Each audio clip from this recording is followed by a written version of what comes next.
अस्सलाम वालेकुम जी and a very good morning programme खबर वही अंदाज में मैं हूं आपके साथ शिरीन जुल्फिकार और मेरे साथ मौजूद हैं सोबिया तारिक। बहुत सारी हेडलाइंस आपने जान ली है। प्रोग्राम का बाकायदा आगाज करते हैं और आज की अच्छी बात यह है कि कम बात करें लेकिन अच्छी बात करें। तो नाजरीन, अच्छी बात से ही प्रोग्राम खबर वही अंदाज नया का हम आगाज करते हैं। कहते हैं ना कि दुनिया गिव एंड टेक पर चलती है, क्यों शीरी? ये बहुत ही इंपॉर्टेंट चीज़ है। अगर आप रिस्पेक्ट देंगे तो आपको रिस्पेक्ट मिलेगी, अगर आप रिस्पेक्ट नहीं देंगे तो आपको रिस्पेक्ट नहीं मिलेगी। लेन देन के मामलात में कामयाबी और बरकत के लिए दयानतदारी, तहरीर और दस्तावेज और इसके अलावा जो बाहमी रजामंदी है ना, वो बुनियादी उसूल होना चाहिए। इसको हमें अपना बुनियादी उसूल बना लेना चाहिए। अच्छा, और सोबिया इन्हीं उसूलों पर अमल करके ताल्लुकात को जो है ना आप खुशगवार और शफाफ भी रख सकते हैं।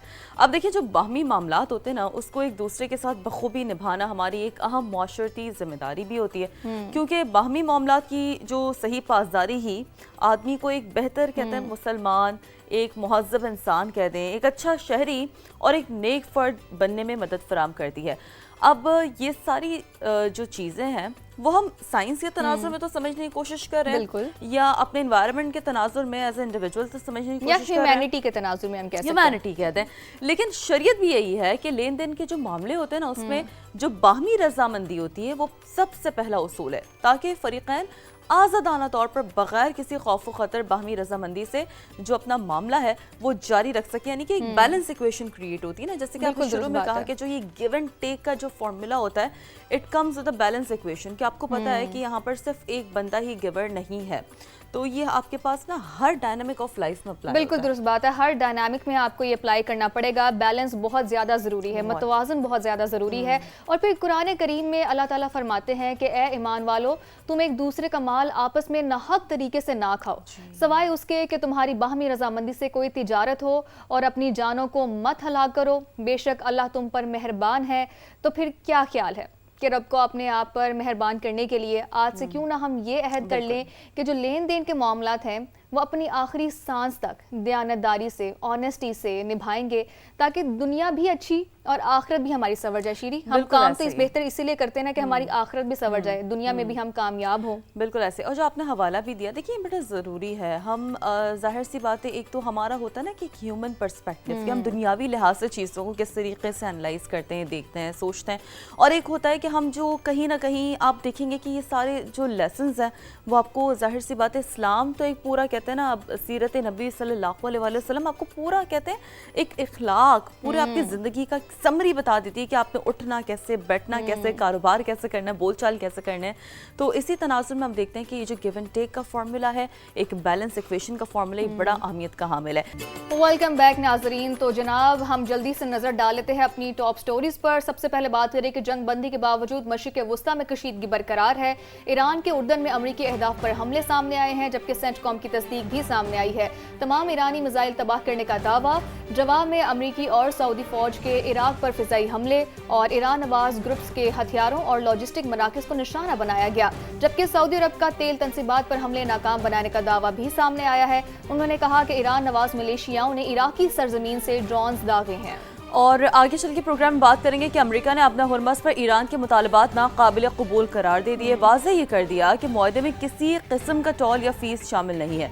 नायब ईरानी सदर ने भी खबरदार कर दिया कि मुज़ाकरात के लिए तैयार हैं, मगर किसी भी खतरे का भरपूर अंदाज में दिफा करेंगे। क्या स्टेटमेंट्स का तबादला हुआ एग्जैक्टली, मामलात किस जानिब बढ़ सकते हैं, प्रोग्राम में आगे चलकर ये भी देखेंगे। इसके अलावा इंटरनेशनल मार्केट में खाम तेल की कीमतों में बड़ी कमी आई है, लेकिन पाकिस्तान में उल्टा ही चक्कर है। हुकूमत ने पेट्रोलियम मसनूआत मजीद महंगी कर दी हैं। पेट्रोल ₹1.63 और हाई स्पीड डीजल ₹1.55 महंगा कर दिया गया है। और जी, आज़ाद कश्मीर इलेक्शन के पहले मरहले में बर्तरी ना मिलने पर बिलावल भुट्टो ने अपनी जो तोपों का रुख है वो नून लीग की तरफ मोड़ दिया है। धांधली का इल्ज़ाम लगा दिया, कहा रियासत फैसला करे कि कौमी मफाद ज़्यादा अहम है या नून लीग। पीपी चेयरमैन बचकाना रवैया ना अपनाए, लीगी वज़रा का ये जवाब सामने आया। कहा गिलगित बल्तिस्तान में जीते तो ठीक, आज़ाद कश्मीर में नताइज मुख्तलिफ आने पर इल्ज़ाम तराशी करने लगे हैं। दोनों पार्टीज का क्या मौक़िफ़ है, ये प्रोग्राम में आगे चल के आपको बताएंगे। अच्छा जी, सियासी गर्मा गर्मी तो जारी है, लेकिन मौसम ठंडा ठार है। इस्लामाबाद और रावलपिंडी में मूसलाधार बारिश हुई है। पंजाब के मुख्तलिफ इलाकों में भी मेघा बरसी। लाहौर में बादल बरसने को तैयार हैं। आज से 5 अगस्त तक मुल्क भर में बारिशों का अलर्ट भी जारी कर दिया गया है। और जनाब, अब खेल के मैदान से क्या हो रहा है वो ये हो रहा है कि डिसअपॉइंटमेंट हो रही है, क्योंकि कप्तान बदल गया मगर नतीजा नहीं बदल सका। पाकिस्तान को पहले टेस्ट में वेस्ट इंडीज़ के हाथों बदतरीन शिकस्त का सामना करना पड़ा और जो घूमती गेंदों ने पाकिस्तानी बल्लेबाजों को समझे चकरा कर रख दिया। 211 रन का टारगेट था, बाबर 11 की 120 पर ही उन्होंने हार मान ली और बस हो गई। क्या कुछ होता रहा ज़रा ये भी आपको कल के मैच के हवाले से भी बताएंगे। तो क्विकली ज़रा प्रोग्राम में जो अहम तरीन स्टोरी है वो ज़रा शामिल करते हैं। वो है कि जी जंग बंदी के बावजूद मशरिक़ वस्ता में कशीदगी बरकरार है। सूरत हाल यह है कि ईरान के उर्दन में अमरीकी अहदाफ पर हमले, पासदारान इनकलाब ने ईरान से मिसाइल दागे। अमरीकी फ़ौज की जानिब से कहा गया तमाम मिसाइल कामयाबी से तबाह कर दिए। सेंटकॉम की जानिब से ये भी कहा गया अमरीकी और सऊदी फ़ौज की इराक़ पर फ़िज़ाई हमले, मशरिकी इराक़ में ईरान नवाज ग्रुपों पर हमले किए। कार्रवाई ड्रोन हमलों के जवाब में की गई। ये तमाम तर जो मौक़िफ़ है वो सेंटकॉम की जानिब से हालिया जो कार्रवाई है उस तनाजुर में सामने आ रहा है। तो सेंटकॉम का ये दावा है और सेंटकॉम के मुताबिक जो हमले हैं वो बेसिकली एक रिटेलिएशन उन्होंने करार। बिल्कुल ऐसे शीरी हम देख रहे हैं कि जंग बंदी के बावजूद ये हमले जारी हैं। बिल्कुल ऐसे। अच्छा जी, इसके अलावा सऊदी अरब का तेल तंसीबात पर हमला नाकाम बनाने का दावा भी सामने आया है। इराक से दागे गए ड्रोन्स को तबाह कर दिया गया। सऊदी वजारत दिफा ने ऐसा कहा है। उन्होंने मजीद कहा कि ईरान नवाज मलेशियाओं ने इराकी सरजमीन से हमले किए हैं, जबकि मुनासिब वक्त और मकाम पर जवाब देने का हक महफूज रखते हैं। और इसके अलावा सऊदी वजारत दिफा ने मजीद कहा कि इराक अपनी सरजमीन को हमलों के लिए इस्तेमाल होने से रोके। वजारत खारजा ने कहा कि ईरान का सऊदी अरब पर हमलों से लाताल्लुकी का ऐलान सामने आया है, जबकि सऊदी अहदाफ पर फायर किए गए प्रोजेक्टाइल से कोई ताल्लुक नहीं है, ईरान की जानिब से कहा गया है। तो इल्ज़ामात का सिलसिला बेसिकली ये जारी है, कोई ये जो इनकी जिम्मेदारी है वो कबूल करने को तैयार नहीं है। सऊदी अरब की जानिब से कहा जा रहा है कि इराक की सरजमीन इस्तेमाल की गई है, लेकिन ईरान ने यह कहा है कि हमारा इससे कोई भी ताल्लुक नहीं है। और जी सऊदी अरब की रॉयल फ़िज़ाइया ने भी उड़ान भर ली है। इराक में 4 मकामात पर हमले कर दिए, जिनमें बसरा शहर, वासत, करबला और निन्वी शामिल हैं। सऊदी फोर्सेस के तर्जमान जनरल तुर्की अल मालिकी ने तस्दीक करते हुए बताया कि इराक में मौजूद ईरान नवाज जो मलेशिया है उनको जवाब दिया जा रहा है। अब आप देख रहे हैं ना कि जैसे कि हमने शुरुआत में भी बात की थी कि गो के जो सिचुएशन है वो ये है कि जी जंग बंदी की सूरत हाल है, जिसपे एक बाकायदा पूरा मेमोरेंडम साइन हुआ, सारा कुछ हमने देखा, लेकिन उसके बावजूद आप देख रहे हैं कि खित्ता कशीदगी की जानिब बढ़ता हुआ नजर आ रहा है, क्योंकि जब तक मामलात हतमी तौर पर तय नहीं होते हम देख रहे हैं कि सिचुएशन कुछ बहुत ज्यादा अच्छी नहीं नजर आ रही है, क्रिटिकली हमें नजर आ रही है। अच्छा शीरी, कल हमने देखा था कि डोनाल्ड ट्रंप की जानिब से कहा जा रहा था कि हम ईरान के साथ मुज़ाकरात करेंगे, लेकिन अमेरिका ने आबने हुर्मस पर ईरान के मुतालबात को नाकाबिल कबूल करार दे दिया है। वाज़े कर दिया है कि ईरान से मुआहिदा सिर्फ राब्ताकारी से ही मुतालिक है, जबकि मुआहिदे में किसी किस्म का टोल या फीस शामिल नहीं है। अमरीकी हुकाम के मुताबिक ओमान और आलमी बिरादरी भी ईरान के मुतालबात को मुस्तरद कर रहे हैं। दूसरी जानिब ईरान के नायब सदर ने भी खबरदार कर दिया है कि मुज़ाकरात के लिए तैयार है, लेकिन किसी भी खतरे का भरपूर अंदाज में दिफा करेंगे। मोहम्मद रजा आरिफ ने कहा कि दुश्मन ने जंग के दौरान जानबूझकर सनतों को निशाना बनाया है। जैसा कि हम पहले ही बात कहे थे कि शीरी सिचुएशन बहुत ही क्रिटिकल है, समझ कुछ नहीं आ रहा कि कौन मुज़ाकरात करना चाहता है, लेकिन दूसरी जानिब उनके मुतालबात भी माने नहीं जा रहे हैं। तो ये सिचुएशन समझ नहीं आ रही कि किस जानिब जाएगी अगले कुछ दिनों में। और जाहिर सी बात है कि इस तरह की सूरत हाल में जो दीगर ममालिक हैं वो भी अपना जो रद्द-ए-अमल है इस सूरत हाल पर वो देते हुए नजर आते हैं, क्योंकि ये जो खित्ता है ये पूरा कनेक्टेड खित्ता है। मशरिक़ी वस्ता एक बहुत ही वॉलेटाइल रीजन है। अब ईरान के तिजारती जहाज़ पर हमले को यूक्रेन ने जो है वो गैर इरादी करार दिया है। ईरानी हम मनसब अब्बास इराक़ची से टेलीफोनिक गुफ्तगू में यूक्रेनी वज़ीर ख़ारजा ने कहा है कि ईरान से कशीदगी नहीं चाहते। अब्बास इराक़ची ने भी दो टोक कहा है कि ईरानी शहरियों और मफादात पर हमला नाकाबिल कबूल है। अरब मीडिया ने यह दावा किया है कि ईरान ने यूक्रेन से नुकसानात के अजाले का मुतालबा कर दिया है। तो ये एक मजमूई तौर पर जाहिर सी बात है जो दीगर ममालिक हैं उनकी जानिब से एक जॉइंट मौक़िफ़ बिल्कुल ऐसे। अच्छा शीरी, इस तमाम तर मामले में ना एक स्पॉइलर का किरदार अदा करता है और वो है इसराइल। तमाम उसकी पूरी कोशिश रही है कि किसी ना किसी तरीके से जंग जारी ही रहे। तो जी जनाब, अब ये है कि शैतान की शैतानियत मुसलसल जारी है। जंग बंदी के बावजूद इसराइल लबनान और गजा में हमले कर रहा है। इसराइली फौज की दरिंदगी के दौरान 24 घंटों में मजीद 4 फलस्तीनी शहीद और 14 जख्मी हो गए हैं, जबकि मुतादिद लाशें अब भी मलबे तले दबी हैं। जंगबंदी के बाद अब तक 1207 फलस्तीनियों को शहीद किया जा चुका है, जबकि गुज़िश्ता साल अक्टूबर से अब तक मजमूई शहादतें 73,333 हो चुकी हैं, जो कि बहुत ही अफसोसनाक बात है। और अगर देखा जाए जो अलमिया बन चुका है इस खित्ते का, खुसूसी तौर पर इतनी शहादतें गुज़िश्ता 2 सालों के दौरान, कोई भी उनकी मदद करने को हम कह सकते हैं कि कोई उनको रास्ता दिखाई नहीं दे रहा। इसराइल को है लगाम नहीं डाली जा सकी लगाम। और देखिए, जैसे कि आपने शुरुआत में कहा ना कि इसराइल स्पॉइलर का किरदार अदा कर रहा है। अब देखिए, एक बात जो हम इससे पहले मशरिक़ वस्ता की सूरत हाल में कर रहे थे, वहाँ भी ज़ाहिर हम सबको पता है कि जहाँ मामला सुलझते हुए नजर आते हैं ईरान अमेरिका मामले पर, वहाँ इसराइल आ जाता है। और फिर ये जो स्टोरी जिसका आपने जिक्र किया, गजा, यानी कि एक अरसे से ये जो है वो एक सोल्यूशन की जानिब ये मामला नहीं बढ़ पा रहा है, क्योंकि स्पॉइलर कहते हैं ना, शैतान की जो शैतानियत है वो मुसलसल जारी है। वेलकम बैक नाज़रीन। शीरीन, हुकूमत अवाम को न जाने कौन से गुनाहों की सजा दे रही है, पता नहीं। ये हमें ये बहुत बड़ा सवाल है। इंटरनेशनल मार्केट में खाम तेल की कीमतों में बड़ी कमी के बावजूद पाकिस्तानियों को रिलीफ नहीं दिया जा रहा। अब तो हर रोज़ ही कीमतें बढ़ाई जा रही हैं। हुकूमत ने पेट्रोल ₹1.63 महंगा कर दिया है, जिसके बाद नई कीमत ₹335.81 फी लीटर तक जा पहुंची है, जबकि हाई स्पीड डीजल भी ₹1.55 महंगा होकर ₹388.38 हो गया है। ये जो आपने सवाल किया ना कि किस बात की हुकूमत सजा दे रही है, तो इसका जवाब तो हम में से किसी के पास भी नहीं है, क्योंकि हम तो इंतज़ार कर रहे थे, आप और मैं याद है यही बात करते थे कि काश कोई ऐसा दिन आए जब इसी तरह से जो यौमिया कीमतें हम कह सकें जी एकदम 50 रुपये कम हो गया। आई डोंट नो कि वो वक्त कब आएगा। तो पाकिस्तान में जो पेट्रोलियम मसनूआत की कीमतों में इजाफा हम देख रहे हैं, मगर वही वाली बात है कि आलमी मार्केट में खाम तेल की कीमतों में 5% तक कमी हुई है। अमरीकी खाम तेल WTI 4.5% कमी के बाद अब जो इसकी कीमत है वो हो गई है जी $78.93 फी बैरल पर ट्रेड हो रहा है। जबकि क्विकली आप लोगों को बताते हैं कि ब्रेंट क्रूड ऑयल 5% कमी के बाद $83.97 फी बैरल पर आ चुका है। यानी कि यहाँ तो कीमतें कम हो रही हैं, लेकिन जो उसका इम्पैक्ट है लोगों तक वो नहीं पहुंच रहा है। बिल्कुल ऐसा ही है। अच्छा शीरी, इसके अलावा हम ये भी देखते हैं कि पेट्रोल की कीमत जब बढ़ती है तो जाहिर सी बात है महंगाई में बहुत ही ज़्यादा इजाफा हो जाता है। इन्हीं तमाम तर चीज़ों पर बात करने के लिए बशारत हुसैन साहब हमारे साथ मौजूद हैं। बशारत साहब, बहुत शुक्रिया हमें अपना कीमती वक्त देने का। अ वेरी गुड मॉर्निंग। और तेल की कीमतों में तायुन करने के लिए आखिर वो कौन सा फार्मूला है जो हुकूमत पाकिस्तान अपने शहरियों पर अप्लाई कर रही है, तो ये इसके बारे में आप बताइएगा।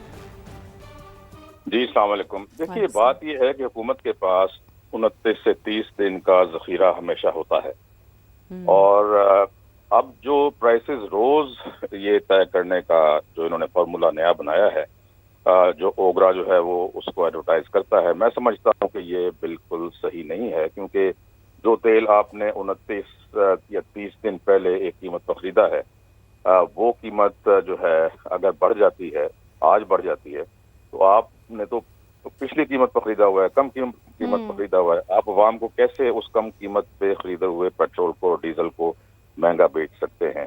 ये एक बिल्कुल गलत पॉलिसी है।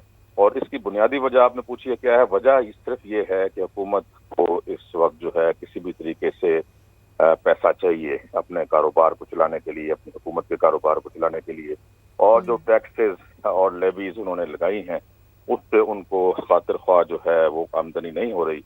आप ये देख लीजिए कि IMF ने इनके ऊपर कितनी दफा दबाव डाला है कि जो बड़े जमींदार हैं, जो जिनकी अरबों रुपए साल की आमदन होती है, जो रिटेलर्स हैं, जो प्रॉपर्टी जो टाइकून्स हैं, इनके ऊपर आप टैक्स लगाइए, इनसे आपको खरबों रुपए टैक्स मिल सकता है हर साल, लेकिन उन पर टैक्स नहीं लगाया जाता, गरीबों पर टैक्स लगा दिया जाता है। मैं आपको थोड़ा सा ब्रेकअप देता हूँ कि जो एक पेट्रोल का लीटर है, 1 लीटर पेट्रोल है, उस पर पेट्रोलियम लेवी जो है वो 80 रुपए है, कस्टम्स ड्यूटी जो है वो 17 रुपए 28 पैसे है, डीलर का जो कमीशन है वो 8 रुपए 64 पैसे है, ऑयल मार्केटिंग कंपनी का मार्जिन जो है वो 7 रुपए 87 पैसे है, इनलैंड फ्रेट इक्वलाइजेशन मार्जिन जो है वो 7 रुपए 16 पैसे है, और क्लाइमेट सपोर्ट लेवी जो है ये डबल कर दी गई है अभी पिछले दिनों, ये 5 रुपए है। तो ये मिलाकर सारा 125 रुपए 95 पैसे 1 लीटर पर लिया जाता है गरीब आदमी से।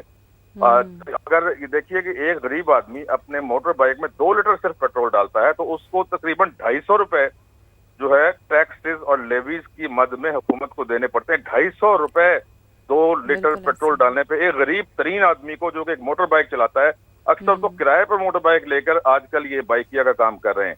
तो ये देखिए कि एक गरीब आदमी से आप 250 रुपए रोज टैक्स लेते हैं, इसको अब जरब दे लें कि एक महीने में कितना बनता है। और फिर देखिए ना बशार साहब, आपने भी जाहिर सी बात है, हमारे जो नाज़रीन देख रहे हैं उनका तो इस वक्त सारा का सारा सरोकार वो इस बात से है कि जी चाहे इसमें लेवी एडेड हो, चाहे इसमें टैक्स हो, क्लाइमेट बेस्ड चीज़ें हो, टोटल जो वो पे कर रहे हैं उस कीमतों ने अवाम को चकरा कर रख दिया। यानी कि सुबह उठते हैं, एक नई कीमतें रिवाइज हुई होती हैं, पूरा का पूरा आम आदमी का बजट हिला हुआ होता है। तो आम आदमी फिर कहाँ जाएगा बशार साहब? सवाल तो आम आदमी ये कर रहा है। देखिए, आम आदमी जो है वो नफ्सियाती मरीज बनता जा रहा है, लेकिन सबसे बड़ा जो अफसोस मुझे होता है कि हमारी अपोजिशन कहाँ सोई हुई है। वो क्यों नहीं ये चीज जो है पार्लियामेंट में उठाती। देखें, मैं एक ओवरसीज पाकिस्तानी हूँ। मैं जब इंग्लैंड में था, मैं ऑस्ट्रेलिया में बहुत अच्छा रहा हूँ, अमेरिका में रहा हूँ, इंग्लैंड में रहा हूँ। इंग्लैंड में स्पेशली बताता हूँ, जिसकी जो मॉडल है डेमोक्रेसी का वो हम फॉलो करते हैं।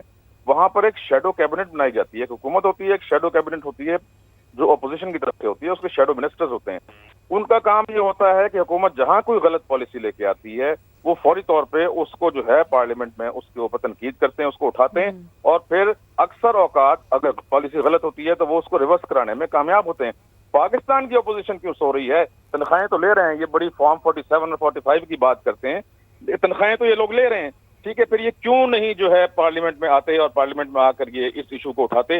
और अगर ये इस इशू को उठाएंगे तो अवाम भी इनके साथ होंगे। अवाम गरीब अवाम मर रहा है इस वक्त, वो पेट्रोल और डीजल की बिल्कुल दुरुस्त बात है। गरीब अवाम इस वक्त जो है वो मर रही है, और उम्मीद हम यही करते हैं कि अवाम को जल्द से जल्द रिलीफ मिले। बशारत साहब हमारे साथ मौजूद थे, बहुत शुक्रिया हमें अपना कीमती वक्त देने का। अच्छा जी, अब थोड़ा सा आगे बढ़ते हैं और ताज़ा तरीन खबर देते हैं आपको कराची से, जहां घर में घुसकर एक शख्स को कत्ल कर दिया गया जबकि उसका बेटा शदीद जख्मी हो गया। वाक़या अजीज़ाबाद ब्लॉक 8 में पेश आया है। जख्मी बेटा अभी कुछ बताने के काबिल नहीं है। मज़ीद बात कर लेते हैं, जय वक़ुआ पर मौजूद है समा के नुमाइंदे ज़ीशान मुग़ल से। ज़ीशान, थोड़ा सा हमें बताइएगा, क्या ये ज़ाती दुश्मनी का वाक़या है? पुलिस क्या बता पा रही है इस वाक़े से मुतालिक? जी बिल्कुल, इस वक्त हम मौजूद हैं कराची के इलाके अजीज़ाबाद ब्लॉक 8 अलमास मस्जिद के करीब जो है फायरिंग से एक शख्स जाँ बाग जबकि दूसरा शदीद ज़ख्मी हो गया है। पुलिस हुकाम के मुताबिक जो मकतूल है उसकी शनाख्त 55 साल के समीउद्दीन के नाम से की गई है, जबकि जो ज़ख्मी शख्स है उसकी शनाख्त जो है फसीह रहमानी के नाम से की गई है। पुलिस हुकाम का मज़ीद बताना है कि जो जाँ बाग शख्स है उसकी लाश को इस वक्त ज़ाब्ते की कार्रवाई के लिए अब्बासी शहीद अस्पताल मुंतकिल कर दिया गया है। इस वक्त हम उसी स्पॉट पर मौजूद हैं। पुलिस हुकाम का ये कहना है कि ये जो वाक़या है, 4 मुसल्लह जवान आए मोटरसाइकिल पर सवार जिन्होंने घर में घुसकर फायरिंग की है, जिसके नतीजे में एक शख्स जाँ बाग जबकि दूसरा जो था वो शदीद जख्मी हो गया है। जबकि बताया जा रहा है कि दोनों बाप बेटे हैं, जिसमें बाप जाँ बाग हो गया है और इस वक्त बेटे को तिब्बी इमदाद के लिए जिना अस्पताल मुंतकिल कर दिया गया है, जहाँ पर उसे तिब्बी इमदाद दी जा रही है। पुलिस की भारी नफरी इस वक्त जाए वक़्फ़ा पर मौजूद है। क्राइम सीन यूनिट मौजूद है जो कि इतराफ़ में लगे CCTV फुटेज कैमरा इस वक्त यहाँ पर चेक किए जा रहे हैं और साथ में यहाँ से जाए वक़्फ़ा से शवाहिद इकट्ठे किए जा रहे हैं। पुलिस ने जो है वाक़े से मुतल्लिक़ मज़ीद तहक़ीक़ात शुरू कर दी हैं। जी ठीक है, अपडेट्स के लिए आपका बहुत शुक्रिया। नाजरीन, एक और अहम अपडेट जापान से, जहां 7.1 शिद्दत से के जो ज़लज़ला आया है उसने 13 हलाकतें हो गई हैं, उसकी तस्दीक भी हो चुकी है और जापानी वज़ीर आज़म ने 50 अफराद के ज़ख्मी होने की भी तस्दीक कर दी है।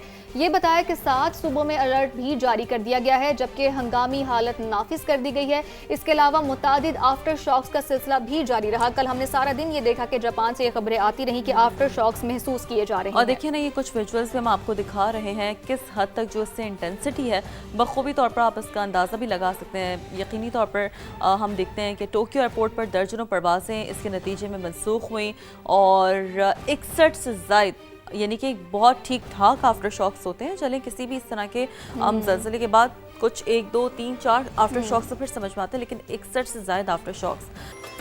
वेलकम बैक जी। तो पाकिस्तान क्रिकेट टीम ने क्या किया? वही किया जो हमेशा, जो भी किया अच्छा नहीं किया। वेस्ट इंडीज ने जी पाकिस्तान को पहले टेस्ट में 90 रन से शिकस्त दे दी है। आप मार्जिन देख रहे हैं, 211 रन के ताक़ुब में शाहीनों की बैटिंग लाइन ऐसा वैसा लड़ खड़ाई है कि फिर संभल नहीं पाई। बिल्कुल दुरुस्त बात है। पूरी टीम 120 रन पर ढेर हुई और 8 बल्लेबाज डबल फिगर में ही दाखिल ना हो सके। जस्टिन ग्रीव्स को मैच में 7 विकेट लेने पर प्लेयर ऑफ द मैच का अवार्ड भी दिया गया। अच्छा शीरी, क्या हम ये एक्सपेक्ट कर सकते हैं कि कभी हम ये दिन भी देखेंगे कि पाकिस्तान की टीम के 8 प्लेयर्स डबल फिगर में भी दाखिल ना हो सके? कितनी अजीब सी बात है कि एक टीम जिसने एक टाइम पर वर्ल्ड कप जीता, इतनी अच्छी परफॉर्मेंस थी, लेजेंड्स हमारी टीम में थे, लेकिन उसके बावजूद आज हमारी टीम का ये हाल है। बहरहाल जो भी चीज़ है, हमारी क्रिकेट टीम तो हमें कोई भी अच्छी खबर नहीं दे रही, लेकिन और भी लोग हैं जो हमें खेलों के मैदान से अच्छी खबर दे रहे हैं। ये वही कहते हैं ना कि सोबियस की, मैं आपकी इसी बात को ना थोड़ा दरिया को कूजे में समेट लेती हूँ कि हम मिस्टेक्स अपनी नहीं समझते। अब कहते हैं ना, लड़ाई के बाद जो मौका याद है वो अपने मुंह पर मार लेना चाहिए। बड़ा एक क्रिकेट का हाल तो आपने देख लिया, लेकिन मुक्कों की बरसात करने में हम आ गए हैं। कॉमनवेल्थ गेम्स में पाकिस्तान का पहला मेडल समझे यकीनी हो गया। खातून बॉक्सर फातिमा जहरा ने 60 किलोग्राम कैटेगरी के सेमीफाइनल के लिए क्वालिफाई कर लिया जनाब। क्वार्टर फाइनल में फातिमा जहरा ने न्यूजीलैंड की जॉर्डन विल्सन को 5-0 से शिकस्त दी है और किसी भी खातून बॉक्सर का कॉमनवेल्थ गेम्स में पाकिस्तान के लिए एक पहला मेडल होगा। सेमीफाइनल में फातिमा जहरा का मुकाबला कनाडा के बॉक्सर से 31 जुलाई को होगा। मैच में कामयाबी के बाद पाकिस्तानी बॉक्सर ने कहा कि सेमीफाइनल में भी अच्छी कारकर्दगी दिखाने की कोशिश करूंगी। Wish you very very good luck Fatima Zahra, क्योंकि हम तो उम्मीद करते हैं कि आप जल्दी से इंशाल्लाह फाइनल भी खेल के आए और हम आपसे इसी तरह बात करें, आपको कंग्रेचुलेट करें और सेलिब्रेट करें। उम्मीद हम यही करते हैं कि गोल्ड मेडल पाकिस्तान के हिस्से में ही आएगा इंशाल्लाह। नाजरीन, खबर वही, अंदाज नया में एक बार फिर से खुशामदीद। सबसे पहले बात करें कि पेट्रोलियम की बढ़ते दाम जिसने पाकिस्तानी अवाम का तेल निकाल दिया है। इंटरनेशनल मार्केट में खाम तेल की कीमतों में बड़ी कमी के बावजूद पाकिस्तानियों को रिलीफ नहीं दिया जा रहा, जबकि हुकूमत ने पेट्रोल मजीद ₹1.63 महंगा कर दिया है, जिसके बाद नई कीमत ₹335.81 फी लीटर तक जा पहुंची है। दूसरी जानिब हाई स्पीड डीजल भी ₹1.55 महंगा होकर ₹388.38 हो गया है। अब देखिए ना, सूरत हाल ये है कि आलमी मार्केट में 10 रोज के दौरान खाम तेल की कीमत में तकरीबन $5 फी बैरल कमी हुई है, यानी एक ये सिचुएशन है। पाकिस्तान में इसी अरसे के दौरान डीजल ₹65 से ज्यादा और पेट्रोल तकरीबन ₹26 फी लीटर महंगा हुआ है। आप कंपेयर कर पा रहे हैं, जो हम उमूमी तौर पर जिक्र करते हैं कि अगर आलमी मंडी में तेल कम होगा तो यहाँ पे कीमतें रिवाइज होंगी। अब जो ये फार्मूला लाया गया कि रोज़ाना कीमतों के तयन का, इसकी पॉलिसी से अब तक आलमी मंडी में पाकिस्तान में अगर हम बात करें तो निर्खों का बहुत ही डिफरेंट रुझान है। अब वो रुझान क्या है, उसने कैसे इम्पैक्ट किया है, मजमूई सूरत हाल क्या है, देखते हैं। ज़हीर अली खान ने एक रिपोर्ट तैयार की है। पाकिस्तान में यौमिया बुनियाद पर पेट्रोलियम मसनूआत की कीमतों में रद्दोबदल का नया हुकूमती फार्मूला। इस निज़ाम के तहत अब तक हाई स्पीड डीजल की कीमत में ₹65 से जायद इजाफा हो चुका। डीजल की कीमत 17 जुलाई को ₹323.30 थी, जो बढ़कर ₹388.38 तक पहुँच गई। इसी तरह पेट्रोल की कीमत में ₹26.43 फी लीटर इजाफा रिकॉर्ड किया गया। फी लीटर पेट्रोल ₹310.71 से बढ़कर ₹335.81 का हो चुका। हुकूमत ने 10 रोज में आवाम को पेट्रोल पर सिर्फ ₹1.35 रिलीफ दिया है। अगर आलमी मार्केट में खाम तेल का जायजा लिया जाए तो 17 जुलाई को बरतानवी खाम तेल की कीमत $88 फी बैरल थी, जो $5 की कमी के बाद $83 पर आ गई। इसी तरह अमरीकी खाम तेल की कीमत $82.49 से कम होकर $78.51 हो चुकी। 17 जुलाई को आलमी मंडी में पेट्रोल की कीमत $101 थी, जो 20 जुलाई को $105, 21 जुलाई को $108, 22 जुलाई को $116, 23 जुलाई को $118, जबकि 24 जुलाई को $114 और 27 जुलाई को $110 रही। आलमी मार्केट में 17 जुलाई को डीजल की कीमत $142 थी, जो 20 जुलाई को $143, 21 जुलाई को $157, 22 जुलाई को $162, 23 जुलाई को $169 और 27 जुलाई को $150.58 रिकॉर्ड की गई। हुकूमत इस वक्त फी लीटर पेट्रोल पर ₹80 पेट्रोलियम लेवी और ₹5 क्लाइमेट लेवी बटोर रही है। ₹8.64 तेल कंपनियों का मुनाफा, ₹7.87 डिस्ट्रीब्यूशन मार्जिन और ₹15 फी लीटर कस्टम ड्यूटी की मद में वसूली जारी है। इसी तरह फी लीटर डीजल पर ₹70.82 पेट्रोलियम लेवी, ₹8.64 तेल कंपनियों का मुनाफा, ₹5 climate support levy, ₹5 freight margin और ₹15 कस्टम ड्यूटी आयद है। अब जी होता यह है कि पेट्रोलियम मसनूआत की कीमतों का ताल्लुक बराह रास्त आम आदमी की ज़िंदगी से है। अगर हमें ये लगता है कि सिर्फ पेट्रोलियम मसनूआत की कीमतें बढ़ती हैं, सब कुछ वहीं पे रुक जाता है, ऐसा नहीं है।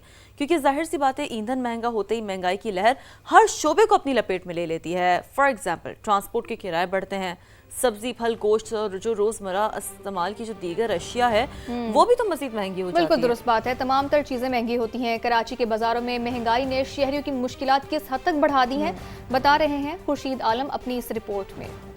पेट्रोलियम मसनूआत की कीमतों में उतार चढ़ाव का असर बाज़ार में अशियाए ज़रूरिया की कीमतों पर पड़ता है और ऐसे में महंगाई बढ़ जाती है। ख़रीदार क्या कहते हैं, आइए उन्हीं से मालूम करते हैं। टमाटर बहुत ज़्यादा महंगा है, 400 रुपये किलो चल रहा है। हालांकि अभी सारे रास्ते भी बंद है, फिर भी अभी तक सारी चीज़ें महंगी चल रही हैं। टमाटर अपने लोगों की पहुँच से दूर होता जा रहा है। 400 रुपये किलो टमाटर हो गया है। इसके ऊपर चाहिए कि कुछ बात हो कि टमाटर का रेट नीचे आए। सब कुछ महंगा है, कुछ भी सस्ता नहीं है। मसाला महंगा है, टमाटर महंगे, सब्जियां महंगी है, कोई चीज़ सस्ती नहीं है यहाँ पर। सारी चीज़ें महंगी है, गरीब आदमी तो ले ही नहीं सकता है। सब्जी भी महंगी है, टमाटर जो है ना 400 रुपये किलो है और जो है ना फ्रूट भी महंगा है, हर चीज़ महंगी है। आलू 40 के बजाय 60 रुपये, प्याज 69 के बजाय 100 रुपये, टमाटर 276 के बजाय 400 रुपये, मटन 2200 के बजाय 2500 रुपये और बीफ 1600 के बजाय 1900 रुपये किलो में बेचा जा रहा है। जब पानी नहीं होगा तो फसलें कहाँ से तैयार होंगी? फसलें होती हैं तो चारों तरफ अल्लाह की रहमत से टमाटर का सैलाब आया हुआ होता है। टमाटर फिर 100 रुपये किलो, 100 रुपये का 2 किलो भी बिकता है। मुझे तो कुछ भी चीज़ सस्ती नज़र नहीं आती बाज़ार में। टमाटर है वो आसमान पे जा रहा है, 1 रुपया पेट्रोल पे कम करते हैं, 37 रुपये बढ़ाते हैं। बाज़ार आने वाले ख़रीदार कहते हैं कि हुकूमत उन्हें आसानियाँ फराहम करे और कम से कम आलू, प्याज और टमाटर सरकारी भाव पर मिल जाया करें। कैमरामैन कामरानुद्दीन के साथ खुर्शीद आलम, समा, कराची। चलो जी, कराची की सूरत हाल तो हमने जानी, आगे बढ़ते हैं। पेट्रोलियम मसनूआत की कीमतों में इजाफे के बाद सब्जियां भी मुर्गी से महंगी हो चुकी हैं। कोयटा में अशिया खुरनोश के बढ़ते दाम ने अवाम को तो चकरा कर ही रख दिया। नूरुल आरफीन की रिपोर्ट देख लेते हैं। पेट्रोलियम मसनूआत की कीमतों में इजाफे के बाद क्या कोयटा शहर में सब्जियों और खाने पीने की अशिया की कीमतें भी बढ़ी हैं और बढ़ती हुई महंगाई ने आम शहरियों के घरेलू बजट पर कितना फर्क डाला है? इस वक्त कोयटा शहर के बाजारों की क्या सूरत हाल है, आइए जानते हैं।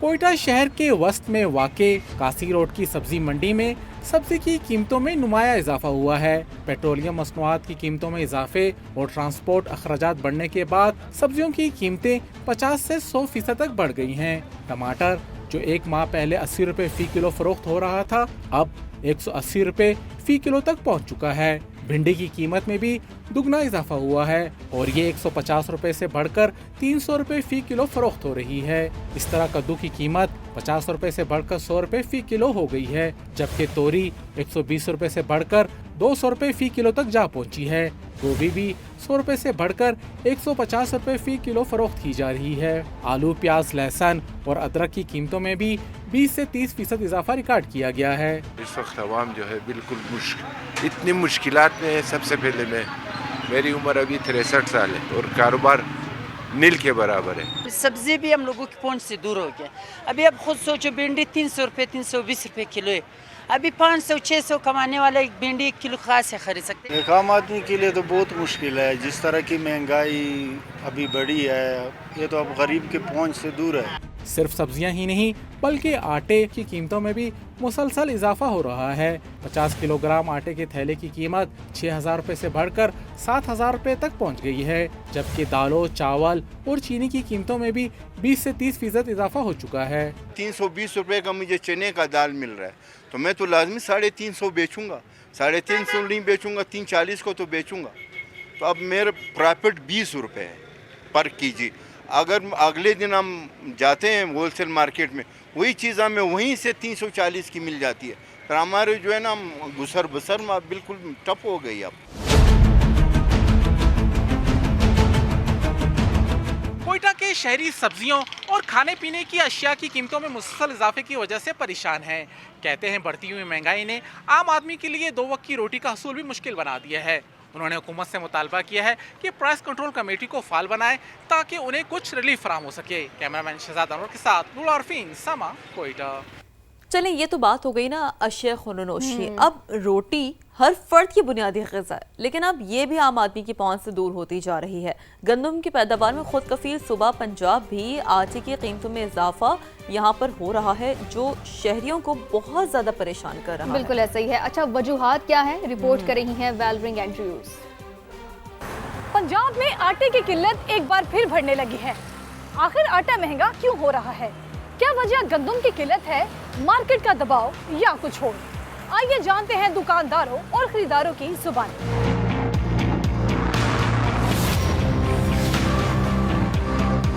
सैलाब की वजह से, पानी की वजह, बारिशों की वजह से किराए भी ज़्यादा होते हैं गाड़ियों के, इस वजह से भी नुकसान बहुत होता है। पर ज़्यादा किराया जब पड़ता है तो वो रेट भी ऑटोमेटिक बढ़ना ही बढ़ना है। 1100 रुपये में 10 किलो है, 2200 रुपये में 20 किलो वाला है, ठीक है। और उस तादाद से नहीं आ पा रहा मार्केट में जैसे आना था, क्योंकि गंदम का क्राइसिस जो है ना वो तो हमें नज़र आ रहा है। हुकूमत को चाहिए कि या तो गंदम इम्पोर्ट करे। खरीदार कहते हैं कि महंगाई ने किचन का बजट पूरी तरह मुतासिर कर दिया है। 15 किलो वो 2100 का थैला है, मिल का रेट है और 2150 बता रहे हैं। उस हिसाब से तो ये 2829 रुपये थैला बनता है। सफ़ेद आटा जो सा 2100 रुपये का थैला दे रहे हैं, 10 किलो का थैला जो सा 1100 रुपये का दे रहे हैं। ये क्या फ़ायदा, क्या हमें ये बताएं, रोटी खाना वो भी मुश्किल होगा। सवाल ये है कि अवाम को आटे की कीमतों में रिलीफ कब मिलेगा? कैमरामैन नवीद रमजान के साथ वेलरिंग एंड्रयूज, समा, लाहौर। नाजरीन, हमने कोयटा की बात की, हमने लाहौर की बात की, हमने कराची की बात की। अब हम पेशावर का रुख करते हैं। पेट्रोलियम कीमतों में इजाफे के असरात। पेशावर में आटे के 20 किलो के थैले की कीमत में 100 रुपये का इजाफा कर दिया गया है, जबकि 20 किलो थैले की कीमत 3000 रुपये पर भी पहुंच गई है। अब्दुल रहमान ने रिपोर्ट तैयार की है, वो देख लेते हैं। खैबर पख्तूनख्वा ग़िज़ाई खुद किफ़ालत से महरूम। गंदम, चीनी और दीगर ग़िज़ाई ज़रूरियात के लिए इसका ज़्यादातर इन्हिसार पंजाब और सिंध पर है। सूबे की गंदम की सालाना ज़रूरत 54,36,537 मीट्रिक टन है, जबकि रवां साल सूबे की अपनी पैदावार सिर्फ 16,32,000 मीट्रिक टन रही। इस तरह सूबे को रवां साल 38,04,537 मीट्रिक टन गंदम कमी का सामना है। मुझे यानी हुकूमत को चाहिए कि इसके लिए फिलफोर बंदोबस्त कर ले। अगर इन्होंने बंदोबस्त ना किया, बाहर से गंदम नहीं मंगवाई, तो शायद ये आटा 4000 रुपये तेला 20 किलो तक पहुंच जाएगा। आटे के नरखों में मुसलसल इजाफे से शहरी भी परेशान हैं और वो हुकूमत से सस्ते आटे की फराहमी का मुतालबा कर रहे हैं। तकरीबन आटा 20 किलो जो आटा है वो तकरीबन 3100 तक पहुँच गया है, 155-160 तक किलो है। तो अभी तक कोई रिलीफ, हुकूमत ने जो दावा किया था 2520 का या 2530 का, वो अभी तक आवाम को कोई रिलीफ नहीं मिला है। हुकूमत को चाहिए कि वो आवाम को भी थोड़ा रिलीफ दे कि दिन ब दिन महंगाई है, एक तरफ से बंदा आखिर करे क्या। खैबर पख्तूनख्वा की हुकूमत और गवर्नर फैसल करीम कुंडी पंजाब से गंदम और आटे पर आयद पाबंदी हटाने के लिए कई बार मरासले अरसाल कर चुके हैं। खैबर पख्तूनख्वा हुकूमत मार्केट में नरखों को मुस्तहकम रखने के लिए फ्लोर मिलों को योमिया 2000 मीट्रिक टन गंदम की फराहमी शुरू कर रही है। मिल्स हैं उनको सब्सिडाइज रेट पे रोज़ाना के बुनियाद पे वो गंदम का जो कोटा है वो उनको रिलीज़ करेगा और कोशिश होगी कि ये जो रेट ऊपर जा रहा है पंजाब की पाबंदियों की वजह से वो रेट नीचे है और हमारे अवाम को जो है वो रिलीफ मिले। सूबाई काबीना ने पास्को से 1,75,000 मीट्रिक टन और मकामी किसानों से 2,25,000 मीट्रिक टन गंदम खरीदने की मंजूरी दे दी है। कैमरामैन मेहरान मुनीर के साथ अब्दुल रहमान, समा, पेशावर। तो पेट्रोलियम मसवाद की कीमतों में इजाफे से कोयटा के छोटे ट्रांसपोर्टर भी काफ़ी ज़्यादा मुतासर है। कहते हैं पहले 3000 रुपए तक कमा लेते थे, अब तो 500 भी जेब में मुश्किल से आ रहे हैं। मोहम्मद आतिफ ने रिपोर्ट तैयार की है, वो देखते हैं। वफाकी हुकूमत की जानिब से हालिया दिनों में पेट्रोलियम मसनूआत की कीमतों में मुसलसल इजाफ़ा किया गया है और गुज़िश्ता दिनों मामूली कमी जो है वो देखने में आई। इस तमाम तर सूरत हाल से जहाँ ज़िंदगी के मुख्तलिफ शोबों से ताल्लुक़ रखने वाले अफराद मुतासिर हैं, वहीं कोयटा में छोटे ट्रांसपोर्टर्स भी जो हैं वो पेट्रोलियम मसनूआत की कीमतों में मुसलसल इजाफ़े से मुतासिर हुए हैं। उनकी मुश्किलात हैं क्या, आइए उन्हीं से जानते हैं।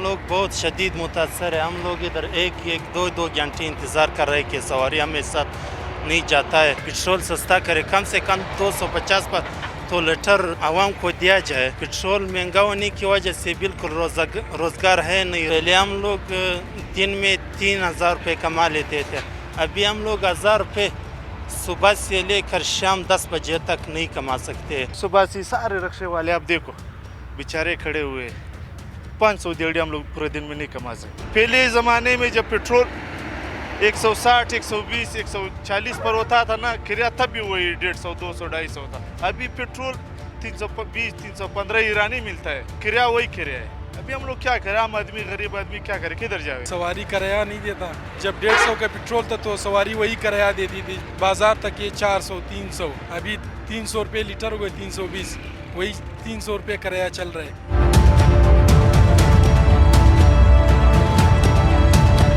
छोटे ट्रांसपोर्टरों का कहना है कि पेट्रोलियम मसनूआत की कीमतों में इजाफे ने इन्हें मुतासिर किया है। आमदनी कम है और अखराजात ज़्यादा हो चुके हैं। उन्होंने मुतालबा किया है कि वफाकी हुकूमत पेट्रोलियम मसनूआत की कीमतों में कमी लाकर इन्हें रिलीफ फराम करे। कैमरामैन जफ़र बलोच के साथ मोहम्मद आतिफ, समा, कोयटा। वेलकम बैक नाजरीन। कुछ बात कर लेते हैं मौसम की। इस्लामाबाद और रावलपिंडी के मुख्तलिफ इलाकों में मूसलाधार बारिश ने मौसम को हसीन कर दिया है। फैजाबाद, मरी रोड, कमर्शियल मार्केट, राजा बाजार और सदर में बारिश हुई है, जबकि हाफजाबाद, वजीराबाद और गोजर खान समेत पंजाब में भी मेघा बरस पड़ी। लाहौर में भी बारिश का इम्कान है। आज से 5 अगस्त तक मुल्क भर में बारिशों का अलर्ट भी जारी कर दिया गया है। अब जी बात करते हैं फिरोजवाला की, जहां सबसे पहले पहुंचा समा। फिरोजवाला के करीब कई देहात डूब चुके हैं नाज़रीन। बरसाती नाले का बंद टूटने की वजह से आबादियां ही नहीं बल्कि कब्रिस्तान भी पानी की जद में आ गया है। और ये विजुअल्स हम आपको दिखा रहे हैं। घरों में महसूल लोगों ने पंजाब हुकूमत से खाने और पीने के साफ पानी का मुतालबा कर दिया है। समा के नुमाइंदे कासिम अरशद से ताज़ा तरीन सूरत हाल हासिल कर लेते हैं। जी कासिम, बताइएगा, सबसे पहले पहुंचा है समा, क्या कहना है वहां के मकीनों का?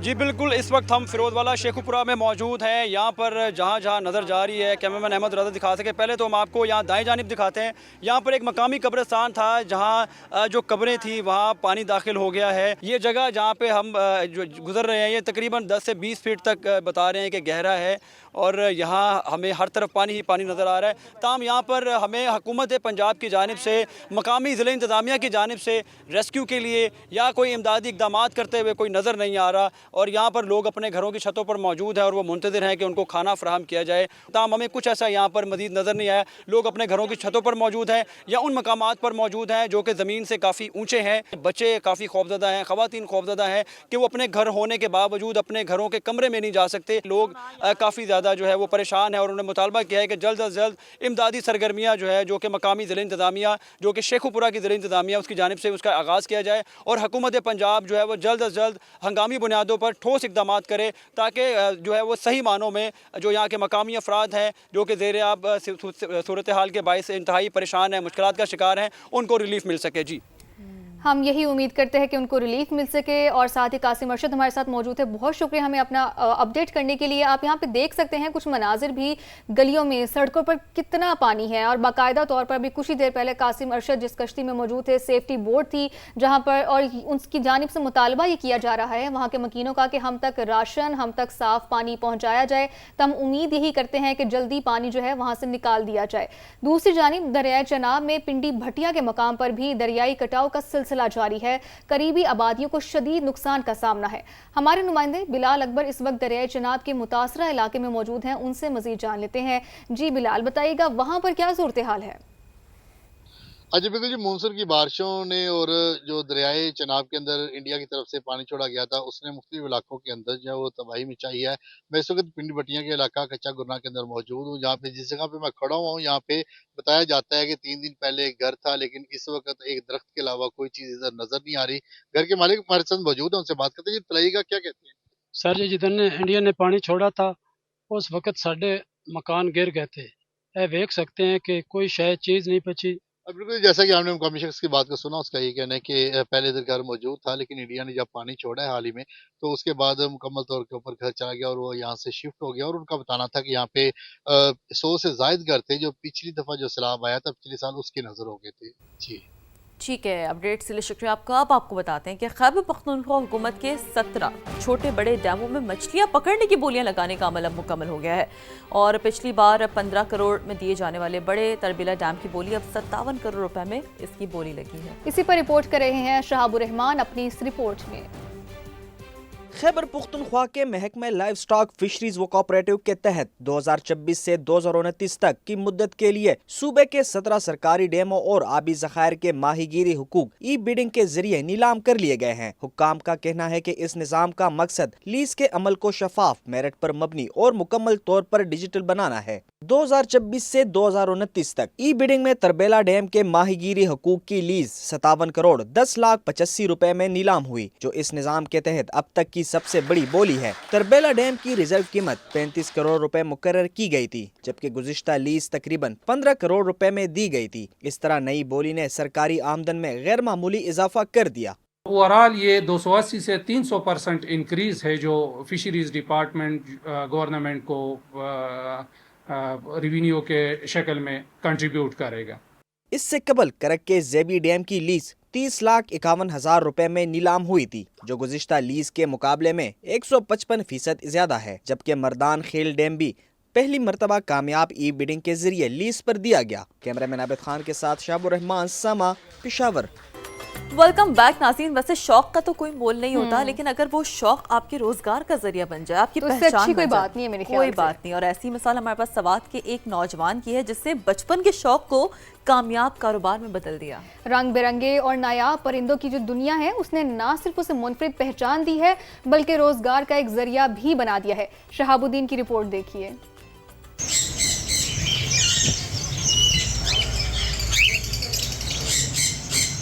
ये दिलकश मंजर किसी बर्ड पार्क का नहीं बल्कि सवात के नौजवान जुनेद खान की निजी एवियरी का है, जहां ऑस्ट्रेलवी, अफ्रीकी और दीगर नस्लों के रंग बिरंगे तोते, मुख्तलिफ इक़साम के खूबसूरत और नायाब परिंदे भी मौजूद हैं। ये तो मेरा बचपन से शौक था, तो अब मैं अल्हम्दुलिल्लाह इसका काम भी कर रहा हूँ, खुद भी ब्रीड कर रहा हूँ इसका, और अपना शौक भी और बिजनेस भी साथ साथ कर रहा हूँ। जुनेद के देखभाल करने के सबब ये परिंदे इतने मानूस हो चुके हैं कि उसकी आवाज़ पर फौरी रद्द अमल देते हैं। जुनेद का कहना है शौक के साथ साथ ये एक मुनाफा बख्श कारोबार भी है, जिससे मजीद लोग भी फायदा उठा सकते हैं। सैयद शहाबुद्दीन, समा, सवात।